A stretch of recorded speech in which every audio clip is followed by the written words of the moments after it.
7 साल सरकारी नौकरी के पीछे भागते भागते मैं नौकरी तक तो नहीं पहुंच पाई, लेकिन खुद के इतना करीब पहुंच गई कि खुद की और जिंदगी की कीमत मुझे समझ आ गई। जय श्री राधे कृष्णा। मेरा नाम है पूजा।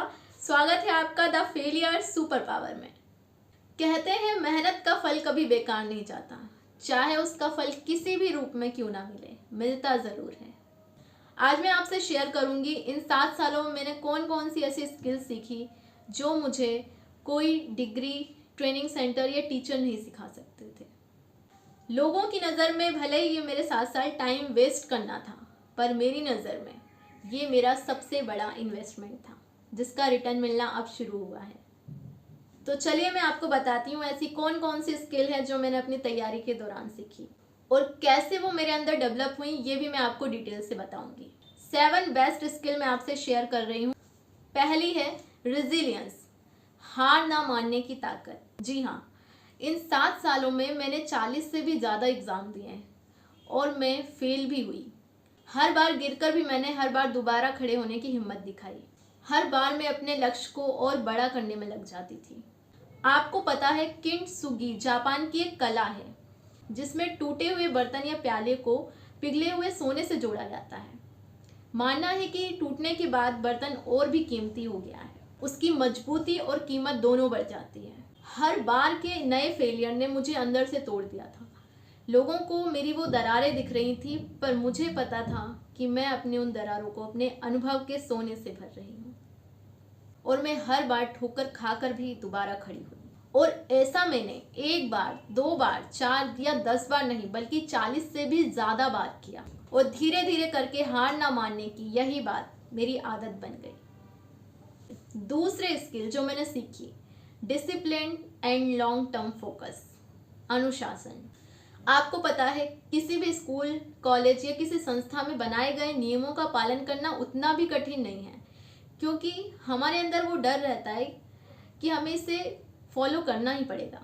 पर स्वयं के द्वारा, खुद के लिए बनाए गए नियमों पर अनुशासित रहना बहुत मुश्किल है, क्योंकि हमारे पास ऑप्शन होता है खुद के द्वारा बनाए गए नियम और अनुशासन को तोड़ने का। पर मैंने इसे मेंटेन किया। To do list, weekly time table, monthly time table. और एक बार तो मुझे याद है मेरा प्री निकला था और मैंने 21 दिन का खुद के लिए एक ऐसी स्ट्रेटेजी प्लान करी थी मेंस के लिए कि मेन जो काम है खाना पीना सोना, इन सब को छोड़ के पूरे दिन पढ़ाई पर फोकस किया। गलती करने पर खुद को ही सजा देती थी।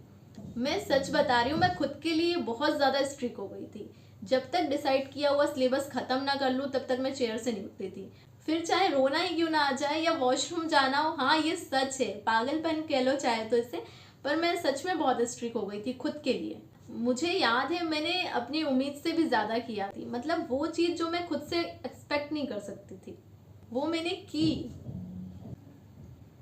मैं सच कहूँ ना, वो मेहनत नहीं तपस्या थी। और इन सभी चीज़ों ने मुझे लाइफ में डिसिप्लिन रहना सिखाया। मैंने हर चीज़ अपने लिए तय की और लॉन्ग टर्म फोकस तो मेरा रहा ही। मैंने 7 साल सिर्फ एक ही लक्ष्य के लिए काम किया।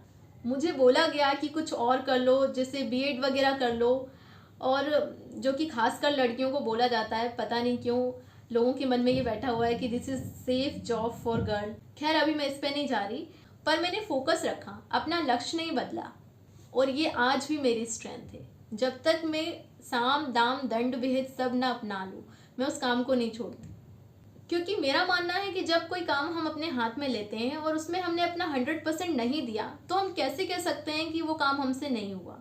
उस काम में आप सफल हो या नहीं, पर खुद को ये रिग्रेट नहीं होना चाहिए कि हमने अपनी तरफ से कोई कमी कर दी।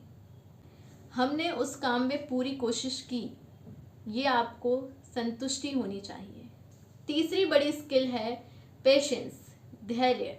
आज की 15 सेकंड वाली रील की दुनिया में जहां 1 मिनट इंतज़ार भी बहुत लंबा लगता है, मैंने 7 साल तक इस पेशेंस को बनाए रखा। इन 7 सालों ने मुझे सिखाया कि हर चीज़ का एक सही वक्त होता है और उस वक्त तक खुद को संभाले रखना ही असली जीत है। अपने आसपास देखेंगे तो बहुत से आपके दोस्त, रिश्तेदार आपसे आगे बढ़ चुके हैं और आप अभी भी वहीं पर खड़े हैं। लोगों के, समाज के तानों को सुनकर भी अपने व्यवहार को सही बनाए रखना ही धैर्य है। और वो मैंने सीखा। सुनने में ना लगे, पर धैर्य एक सबसे बड़ी ताकत है। असली ताकत इंस्टेंट होने में नहीं, कांस्टेंट होने में है। चीज़ों को बारीकी से समझाने में मुझे थोड़ा समय लगता और वीडियो लंबा हो जाता है, इसलिए मैं बाकी के स्किल्स आपको नेक्स्ट वीडियो में बताऊंगी। तो जल्दी मिलती हूँ आपसे द फेलियर सुपर पावर में।